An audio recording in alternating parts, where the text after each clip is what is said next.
నైరుతి ఋతుపవనాలు వచ్చేసాయి. అసలు నైరుతి ఋతుపవనాలు ఎలా ఏర్పడతాయో చూద్దాం. వేసవి కాలంలో భూమి వేడెక్కుతుంది. భారతదేశం మీద తక్కువ పీడనం అనేది ఏర్పడుతుంది. అదే సమయంలో మహాసముద్రం మీద గాలి అనేది చల్లగా ఉంటుంది. అక్కడ ఎక్కువ పీడనం ఉంటుంది. ఈ రెండు వాతావరణ పరిస్థితుల మధ్య గాలులు సముద్రం నుండి భూమి వైపు వచ్చేట్టుగా మారతాయి.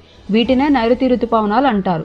గాలులు నైరుతి దిశ నుండి ఈశాన్యం దిశకు ప్రయాణిస్తాయి. మొదటగా కేరళ తీరానికి చేరుకుని అక్కడి నుండి దక్షిణ భారతదేశం, మధ్య భారతదేశం, ఉత్తర భారతదేశం వైపు విస్తరిస్తాయి. తెలుగు రాష్ట్రాల్లో సాధారణంగా జూన్ 2వ వారంలో నైరుతి ఋతుపవనాలు ప్రవేశిస్తాయి. కానీ ఈసారి ముందుగానే వచ్చేసాయి. ఈ వర్షాలపై పాజిటివ్ ఇంపాక్ట్స్ ఏంటో చూద్దాం. భారతదేశంలో 60% పంటలు నైరుతి వర్షాలపై ఆధారపడినవే. ముఖ్యంగా వరి, పత్తి, మొక్కజొన్న, మిరప.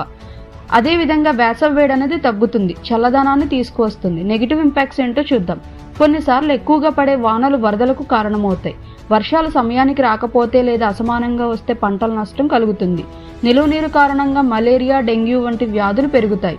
ఎల్నీలో ఉష్ణోగ్రత మార్పుల వలన నైరుతి వానలు బాగా పడవచ్చు లేదా అధికంగా పడవచ్చు. కాలుష్యం, వృక్షాల కొరత వంటివి వర్షాలపై ప్రభావం చూపిస్తాయి. నైరుతి ఋతుపవనాలు మన దేశానికి ఒక జీవనాధారం. ఇవి సరైన సమయానికి సరైన మోతాదులో వస్తే వ్యవసాయం అభివృద్ధి చెందుతుంది, నీటి కొరత తక్కువగా ఉంటుంది, జీవన ప్రమాణం మెరుగుపడుతుంది. అయితే ఇవి సమయానికి రాకపోతే లేదా అతి ఎక్కువగా వస్తే బాధాకరమైన పరిణామాలు కూడా ఎదురవుతాయి. ఈ వీడియో మీకు నచ్చినట్లయితే మీ ఫ్రెండ్స్ అండ్ ఫ్యామిలీస్కి షేర్ చేయండి.